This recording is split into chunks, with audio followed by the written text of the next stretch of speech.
Hey everybody, this is Alex Merced from alexmercedcoder.com, and this is day 17 of our 100 days of Go and Rust. So, more Go, more Rust. And what we're going to be doing today is HTTP servers. Just learning how to just get a server listening and respond to a basic request. Usually in most languages, you don't use a standard library for this because there's a lot that goes into setting up an HTTP server, because then you have to sit there and make sure that it states all the different headers, and generally the body is coming in as a input output stream, so then you got to handle that. So usually you're going to use some sort of framework, and both of these languages have several HTTP server frameworks now. But it's still good to kind of see how the standard library works, because it allows you to understand what other libraries and frameworks are really providing you. So for example, in Node, I learned how to make a server just with Node, and that really put into perspective what's going on when I use things like Express, Koa, Fastify. I even made my own little mini framework, Merver, just to see what it would take to do it. So that's my goal here. My goal here is just to kind of get the basics of what it would take to just make a server that listens for a request and responds to a request. Nothing fancy. We're not going to make an API. In the future, down this series, we may get to a point where we start using frameworks. It's just I really want to explore sort of just the core languages as much as possible before jumping into popular libraries and frameworks and such. So with that, let's start with Go. Okay, so I'm going to just go back to my typical run.go file here. Okay, let's take a look at the example. Okay, so I'm going to need these two libraries, FMT and NetHTTP. So let me go get that set up. Okay, so we don't need strings anymore. Okay, and I'm going to say we need net HTTP, net HTTP, that should be in quotation marks. And HTTP is pretty much, I don't need to give that a pseudonym. HTTP is pretty clear. Okay. Okay, so here we're going to do, so basically this looks like a handler. Okay, so this is generally if you ever done Express in Node, usually what happens is you write a function and it receives the request and response object, and generally the idea behind a web server is a request comes in, and the request can be coming from different methods to different URLs, and based on that combination of the method get, post, put, and the URL, //hello/ whatever, the combination of these two features matches it up with a function that determines what is the response. That's essentially what it is. Essentially, your server acts as kind of like a traffic controller, saying these requests go to this function, these requests go to that function, etc., as it listens to requests on the particular port. Okay, so in this case, this looks like this function is just for the purposes of being a response to be used later. Okay, so I will make a response, and let's see here. Notice now it uses this fprint function. Now what this fprint function does is that it actually, instead of printing to the console, it prints to an output stream. Okay, so you're saying, okay, hey, there's a stream of output coming out of my program. Let me throw some text in there. And that's going to go wherever that output stream goes, in this case, as a response. Because again, that's the response writer, that W variable there. That is the response writer. Okay, because that's its type as the HTTP response writer. This is the HTTP request, which is a pointer to all the data of the request, like the method and all that stuff. So let's just do that. Okay. I'm going to keep the P for... Okay, but what I will also do is I'm going to say var f. F for fprint line. fmt.f print line. Okay, so that way we save some time there. For fprintf. fprintf. Okay, let's define a function. Say func response or responder.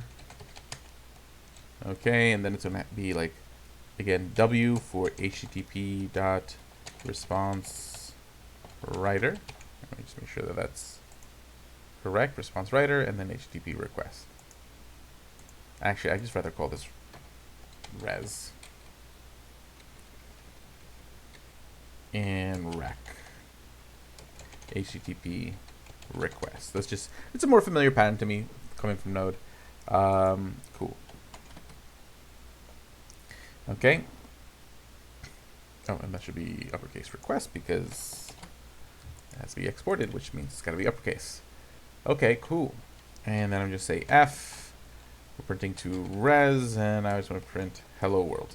Okay, so that's all that's going on there. Okay, so essentially I'm saying I want to print the string hello world to this response, because essentially it's giving you this response writer is really just like a output stream of what you want to send back out.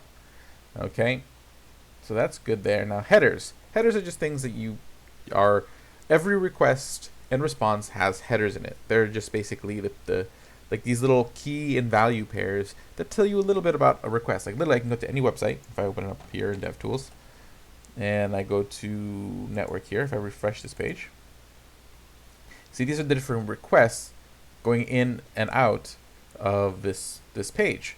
So if I go click here to HTTP servers, and I go to headers, so you can see here, let's go to the request headers. When my browser asked for this page, it sent all these following headers, all these keys and values that give an example, like, hey, I'm making a request for go by example, that's the host. Okay, basically some other details like about cache, and the server that receives the request will look at these headers and may or may not do things with them, depends on how the server is designed.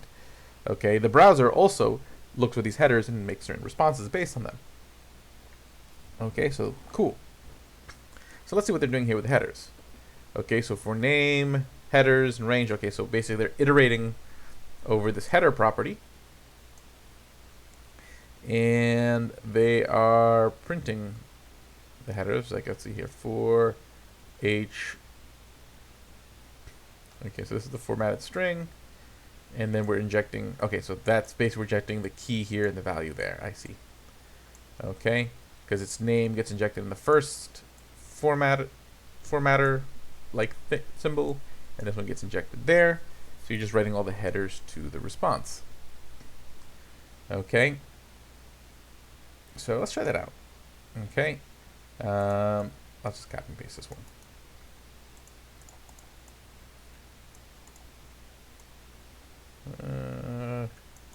I don't want to copy that over there, but it's doing it anyway, so I'll just have to deal with it. Okay, and then let's get rid of this line there. Oops. Okay. So again, thing for name headers. So the idea is that since this is probably a map that you're iterating over, so there's keys and a value. Okay. That's actually just to make it more straightforward. Let's also I want to print rec.headers. Just so that way I can see what it is. Rec.header. So let's just put that there, because I just want to make sure that I see what it is. I'm assuming it's a map. Okay. And let's go back to the example.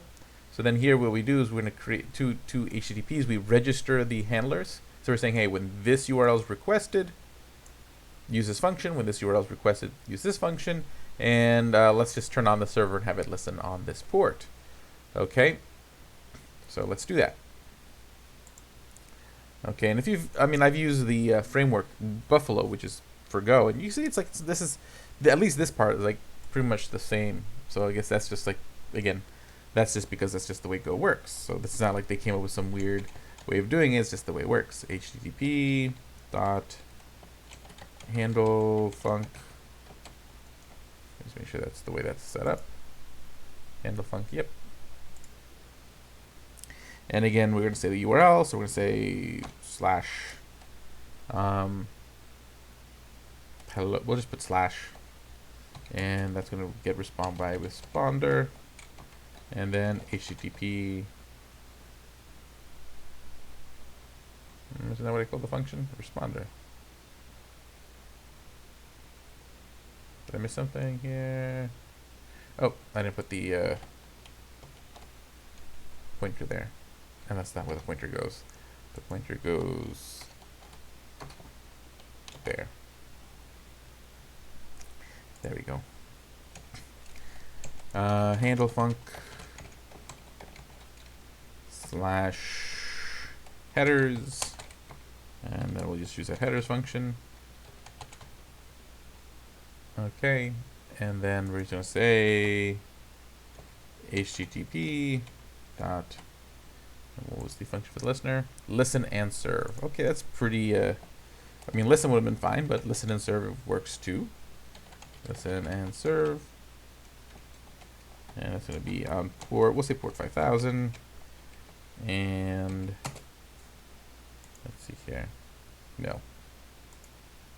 Let's see, does this say anything what that second argument is? Finally, we call it listen serve in the port there. No, this is the default router. Tells it to use the default router we've just set up. Okay, so because here this is a default router, we can create a separate router to be listening on that port. Okay, so nil, because these will always get registered with the default router. Got it, got it, got it. Okay, and that's it. That should be it. Now, I'll open up the terminal.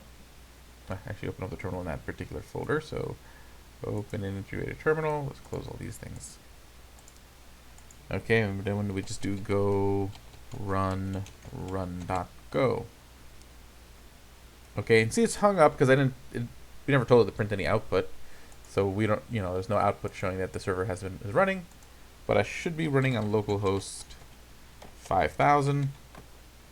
And see, I get hello world, and if I go to slash headers, I get all the headers. See, and that works, and we can see the different types of headers it's receiving. That's all fine and good. Okay. Now, and then here we zip, and it is a map. Okay, so request header is a map. So just a note, just again a footnote, is that when we use range to iterate over a key value, you do receive back that you can actually specify a variable for the key and the value in that loop, which is pretty cool. Okay, and then basically for name headers. Okay. For name headers equals range rect.headers. And then do a range on headers. Let's see here. Accept cookie, accept encoding.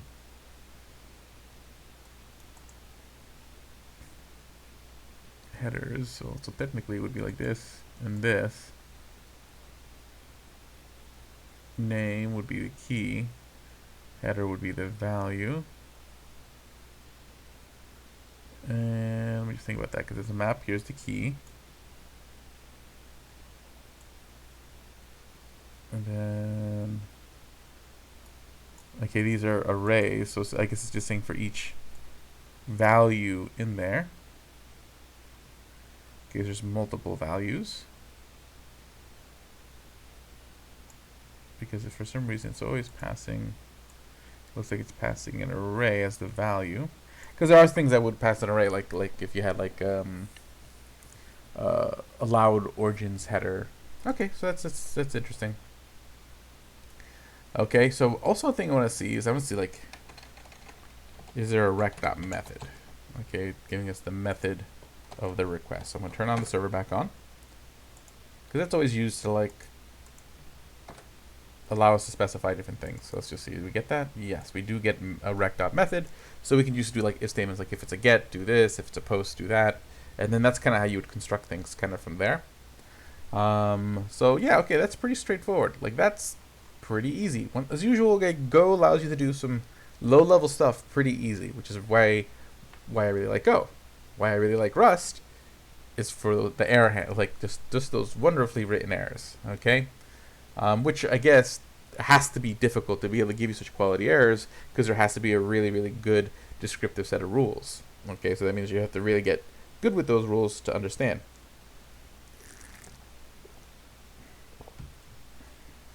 Cool.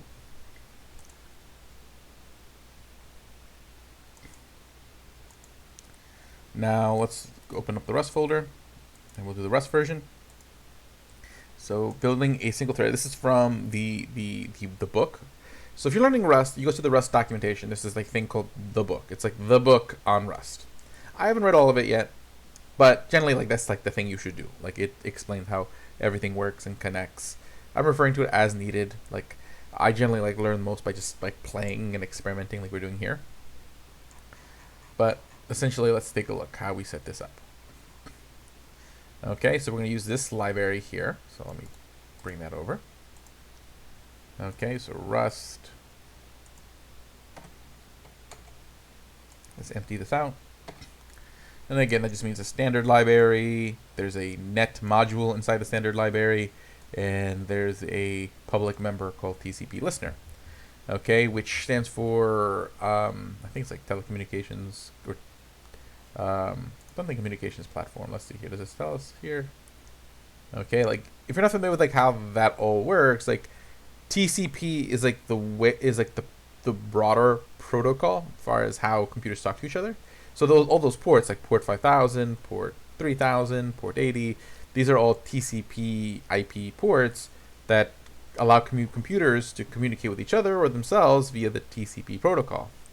The HTTP protocol is more like how is the format which that communication is sent. So we send that communication to another computer via TCP, but it's formatted with like these headers and like kind of like there's a standard way to write a letter, and you write the body in a certain place and you write the signature in a certain place. The HTTP protocol allows you to arrange text in a standard way that you can send over TCP to communicate these sort of HTTP messages. Cool. So that's why, like the TCP listener, you're listening. Oh, here we go. The Transmission Control Protocol. Okay, that's what TCP stands for. And Hypertext Transfer Protocol, that one, that I'll never forget. And again, TCP is a lower level protocol that describes the details of how information gets from one server. So again, the actual mechanism for transferring that data. HTTP, again, is sort of like the standard for how we write those requests and responses. Okay, but again, so now that we kind of got the terminology out of the way, and it's important just because it helps understand like what's doing what. So basically what we do is we create a listener. Now whenever you hear the listener, when we're talking about like HTTP servers and whatnot, it just means like the thing that listens for requests on the TCP port, TCP IP port. So I'm going to say, hey, on this case it says port 7878, listen for requests. 127.0.1, this is a IP address. Specifically, it's an IP address for your computer, the computer that this thing is running on. So it's saying, hey, on my computer, if a request, listen on my computer at port 7878.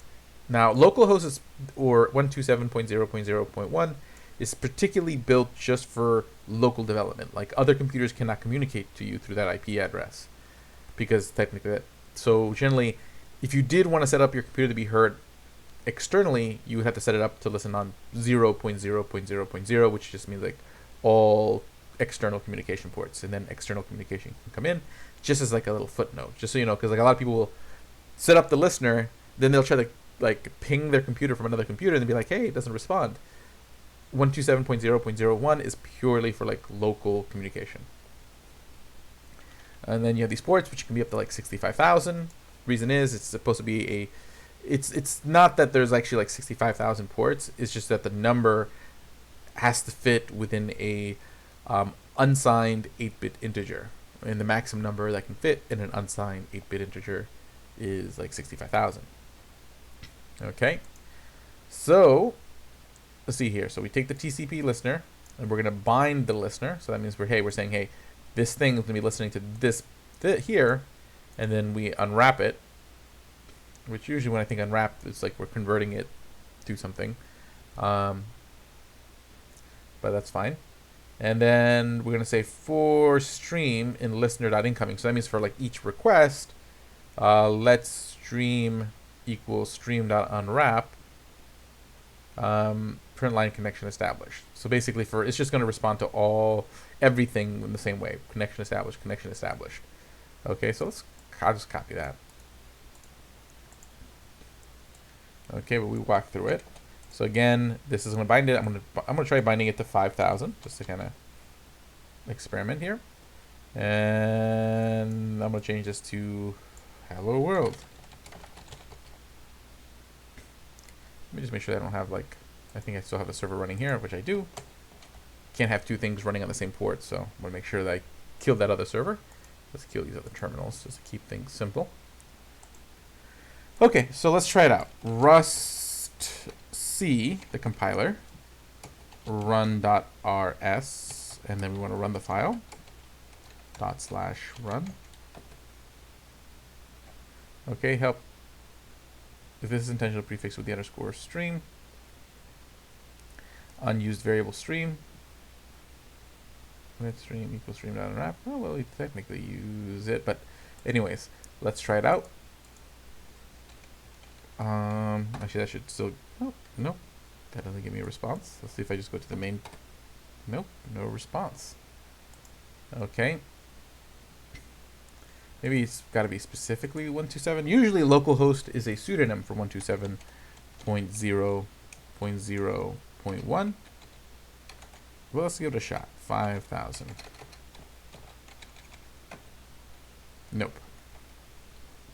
Okay, so this is not working. Oh, I see here. It is working. It just doesn't give us a response. It's just printing this text. So it has been working. Okay, it's printing this text. So that's good. Okay. So the server is listening. Now let's just see how we can actually get it to send us like a proper response. Okay. Again, now it's just explaining all this stuff. We kind of already talked through all that. Okay, so here we go. We're going to add on to that. So we're going to handle the connection. So let's see what this does. So we receive the stream, of course. The stream, again, is all the data that's coming in. A stream is a type of data structure where instead of you getting all, like having a whole number or a whole thing, you're receiving the thing in pieces. So the idea is that you can say, whenever a piece comes in, handle this piece this way. So you can like assemble a file. If you're downloading like a photo or an image or a video. If it's like an HTTP stream, as you get certain pieces, you might respond in different ways. It just allows, because in the internet, you don't know how fast someone's computer is going to be. And you don't want your computer to just stop until it gets the whole thing. So by handling communication between computers in streams, computers can decide like, okay, how am I going to handle things while this information is coming in? So so in this case, we're reading the buffer. Okay. So in this case, we declared a mutable buffer. Okay, I'm assuming this is okay, well, this is 0. And that's 1024, which I'm assuming is going to be like the number of bits. But let's see here. Like, if we get some more details on that. So here we go. Yep, we made a buffer of 124 bytes in size, which is big enough to hold the data of a basic request. Okay, so that's just the size of a buffer, which is just 1 meg. Actually, is that even 1 meg? I think that might be just like 1 kilobyte. Because it's not 1024 kilobytes, it's 1024 bytes. Cool. Okay, so we create the buffer. Okay, so that creates a buffer. So I have to read more about buffers to see like this, just the syntax here, like with the semicolons. But okay, basically you're reading. And the reading, what it's doing is it's reading the stream and then putting it into this buffer. And a buffer is just basically a collection of bytes. So you're just saying, hey, as the stream comes in, let me just fill up this space here. So I'm saying, okay, let's take the first thing that came in, put it in the first spot, the first byte, next byte, next byte, next byte, until you have the full stream. Okay, and then here we can print the requests. So we're printing the request. So again, this is like a formatted string. So we're putting that there, and then this is the string. And we're doing it from UTF-8 bytes because basically it's all encoded. UTF is just like sort of the encoding of saying this byte equals like this character. So before it used to be ASCII, and in ASCII I think they stored it in a smaller byte. Like I think it was like maybe like I don't know. It would have been less than 8-bit, like 4-bit, 2-bit. I don't know. It was stored in a smaller space, so the number of characters you could have was less. So you were limited with ASCII. Then they recently, like not too recently, but you moved over to UTF-8, and UTF-8, 8 for 8-bit, 8-bit, which means you have more space to have a much more variety of possible like numbers or bytes, because you're saving. And there's a good video on this. If you look up like the UTF-8 miracle, it's a great video. Highly recommend watching it. But essentially, the UTF-8 allowed for more possibilities, so you can actually have like pretty much all known, well, most alphabets represent an emoji is represented in the character set because there's just that many more bytes to match up with. So in this case, we've mapped all these bytes to this buffer, and now we're going to say, hey, these are UTF-8 bytes. Okay, that's how this is encoded because it says so in the header, which is also just the standard way of doing it. Please take these bytes and translate them to their UTF-8 character equivalents. So translate this like these bytes to an A, translate these bytes to B, and you end up with sort of a string here. So that's what this function is. Okay, and then what are we transferring? When we pass in the pointer to the buffer with all the contents inside of it. So that's essentially what this function is doing. Okay. Let's just put that function down here. And again, stream, TCP, stream, mute buffer. Yeah, it's all fine and good. Okay. And then again in here, instead of just print lining, we're just going to pass the stream to this function. That'll handle it from there. So we replace this with that. And then I want to kill the server, set it up again. Not found in this scope. Oh, there must have been something else I forgot to import. Yep. Okay, so we have to import some of these things.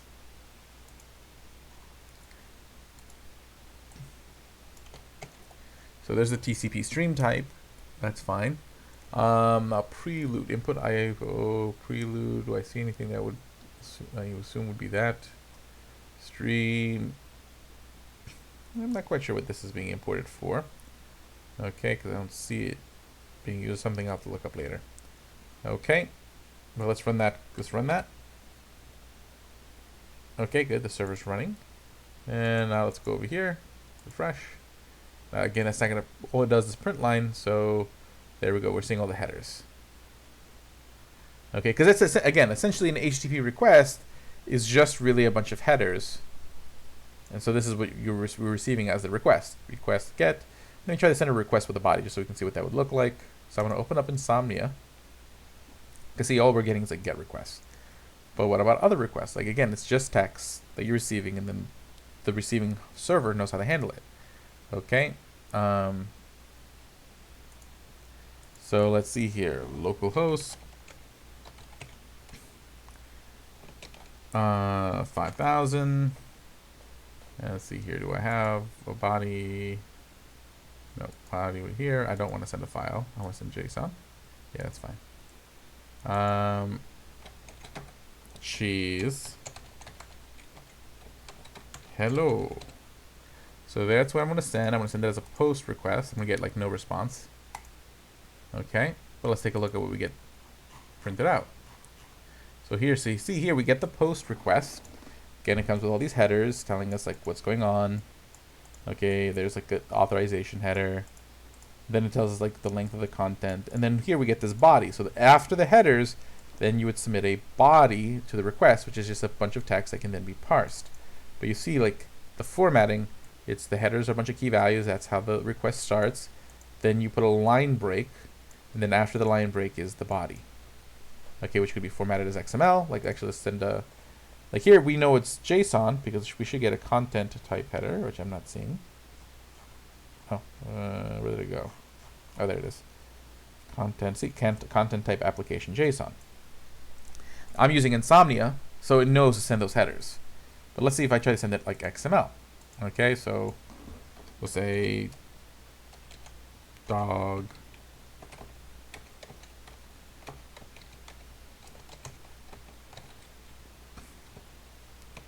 name Ralph / name. Okay, so I send it this. Let's take a look.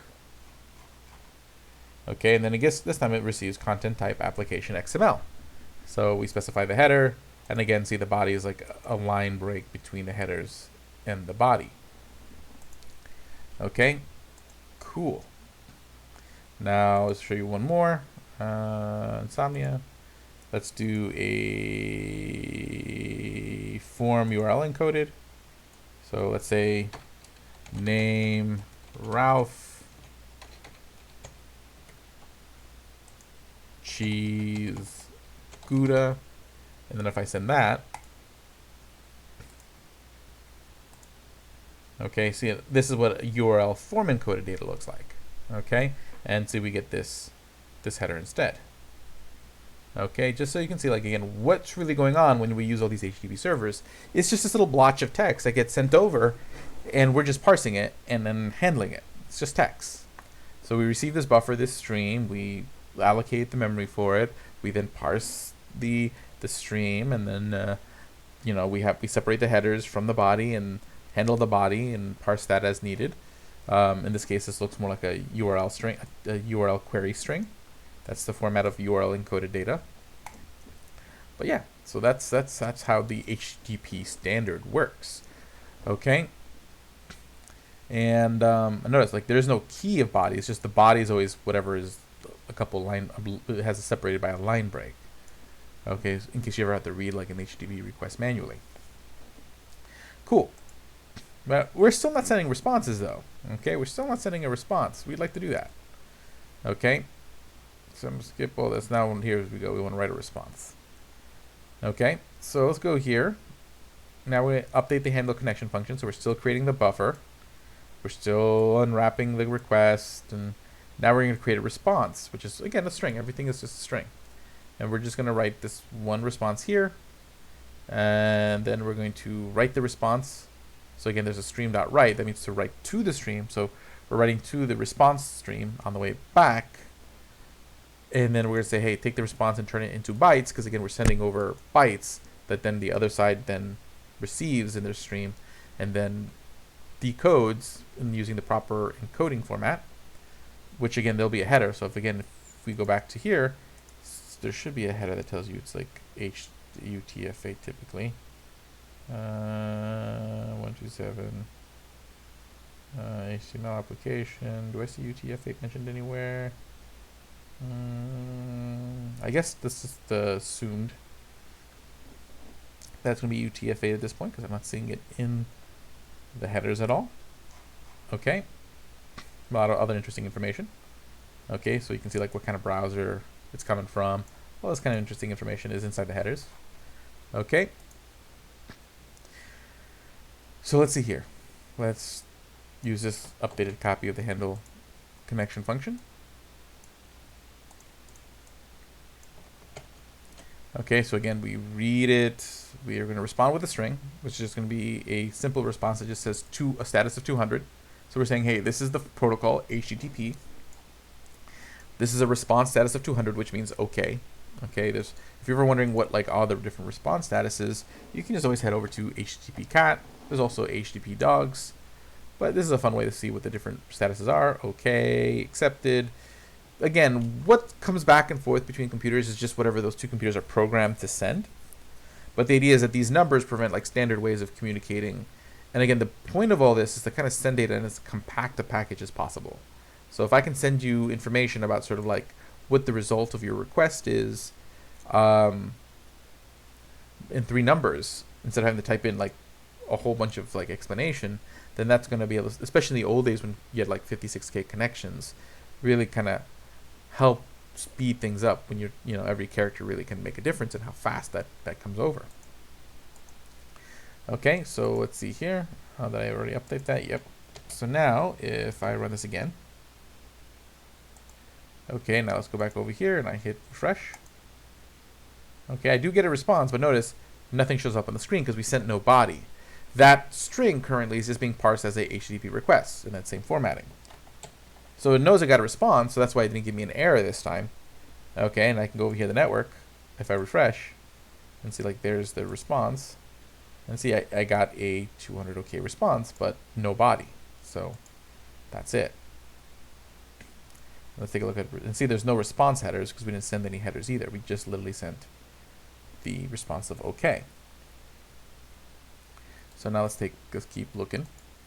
Okay, now let's start actually returning some real stuff. Okay. So in this case, they want us to do it in a separate file. I guess we'll do that. Okay.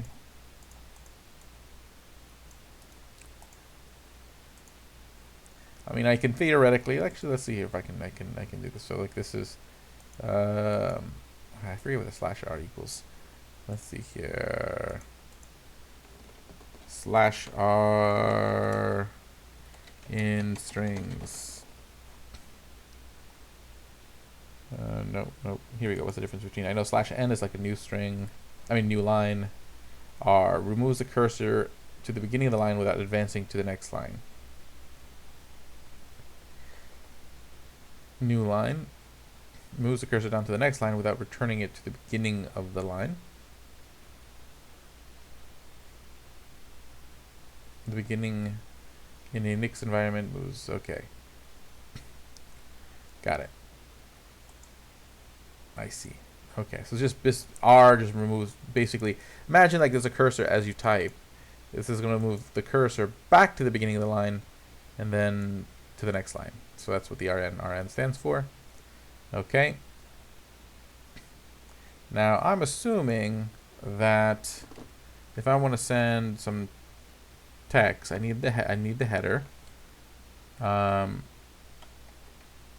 here's the only issue here. What was the character we saw earlier for like multi-line strings? I think it was like a hash. Well, I won't even bother with that. Okay, so let's just say, okay, content type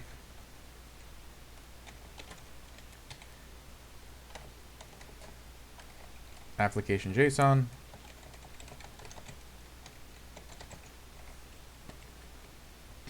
Okay, and then we need 2 lines there. And actually, we'll just say application text. I'm not gonna mess too hard here. Okay, and just say hello world. Okay, and if I do that, let's see if I can just send text back. Because technically it would be, the headers would be 2 lines, and then, yeah. So let's see here. Did I start it over again? Yes. So let's see here if I hit. Did I get the text back? Let's see here. Response headers. We did get there. There's the header. That's good. But the response didn't make it back. Okay. Content length. Let me just see here. HTTP right now. Yeah, that's what we did. Okay, content length. And then they did 2 breaks. And then what did I do? 2 breaks.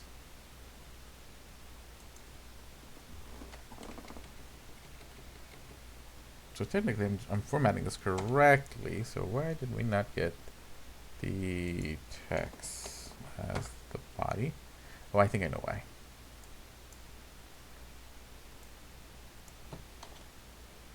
I think I still need another one of these there. Try that again. Oh, instead I ended up downloading something. What did I download? Oh, it sent me a text with hello world. Okay, I see. So it's sending me, it's downloading it as a text file. So it did get the response. I did send it. It didn't realize it's a text file. That's cute. Let me actually, maybe that's not the right header. Let's see here.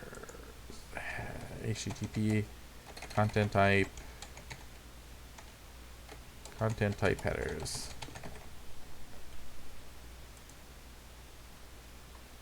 You want to see the list? Is there a list? Content type initial. Content type mode. I just want a list of content type headers. Headers, content type. Just give me a list. Text HTML. Okay, that's what I was looking for. Text HTML, not application text. Text/HTML. Let's try that out. And now if I do this,